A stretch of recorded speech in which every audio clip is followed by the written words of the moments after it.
Function call stack and exception bubbling. What is function call stack? The function call stack, often simply referred to as the call stack, is a critical component in programming languages that keeps track of active function calls. It operates in a last-in first-out (LIFO) manner, meaning the last function called is the first one to complete and return control to the previous function.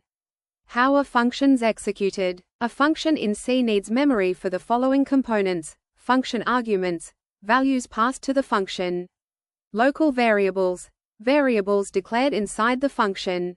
Compiler also saves the address to return to after the function's execution, referred to as the return address.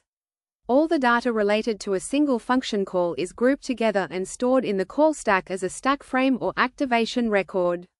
The stack pointer, SP, points to the top of the call stack, which is the most recently added stack frame. This allows the program to efficiently track the stack size and manage memory during function calls. When a function is called, a new stack frame is pushed onto the call stack. Upon returning from a function, the stack frame is removed, popped, and control goes back to the previous execution point using the return address stored in the popped stack frame. Let's take a code example. Call stacks. The call stack grows from bottom to top as functions are called. Step 1. Main starts right-pointing arrow placed at the bottom of the stack. Step 2. Main calls A, right-pointing arrow push A, on top. Step 3. Calls B, right-pointing arrow push B, on top. Step 4.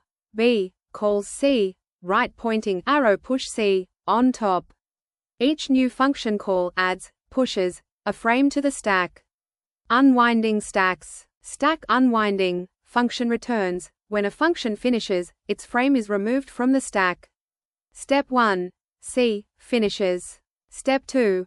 Control returns to B, then B finishes. Step 3. Control returns to A, then A finishes M ends. Exception bubbling. When an error, exception, happens inside a function, the program looks for someone to handle it. If the current function doesn't handle it, the error is passed back to the function that called it. This process continues up the call stack until either the exception is handled, caught, or it reaches the top, main, right-pointing arrow program crashes. It's called bubbling because the error moves upward through the stack, just like a bubble rising in water.